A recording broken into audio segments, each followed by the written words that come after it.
কেউ বেঁচে নেই। আমাদের সবাই কাউকে না কাউকে হারিয়েছে।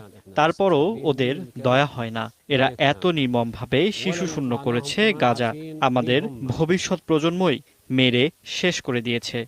نزحوا في غزة عدة مرات। একই দৃশ্য দেখা যায় রাফা শহরেও। সবাইকে হারিয়ে অসহায়ত্বের চূড়ান্ত সীমায় দাঁড়িয়ে বহু নারীর একজন বাসিল আল ফারানি। এক মুহূর্তেই আমাদের সব পরিকল্পনা, আনন্দ, বেঁচে থাকা সবকিছু কেড়ে নিয়েছে। এত পরিশ্রমে তিলে তিলে গড়া সবকিছু ধ্বংস হয়ে গেল। এদিকে হামলা শুরুর পর থেকে গাজার শিশুদের মানসিক অবস্থাও শোচনীয়। নেই স্কুল, কোনো কাজ নেই, বাড়িঘর বা পরিবার। যুদ্ধে সবচেয়ে বেশি শিশুর মৃত্যুই হওয়ায় অনেকেই হারিয়েছে প্রাণের বন্ধু। আমার অনেক বন্ধু শহীদ হয়েছে। আমরা একসাথে স্কুলে যেতাম, বাড়ি ফিরতাম, টিফিন খেতাম। ওরা কি অপরাধ করেছে? কেন ওদের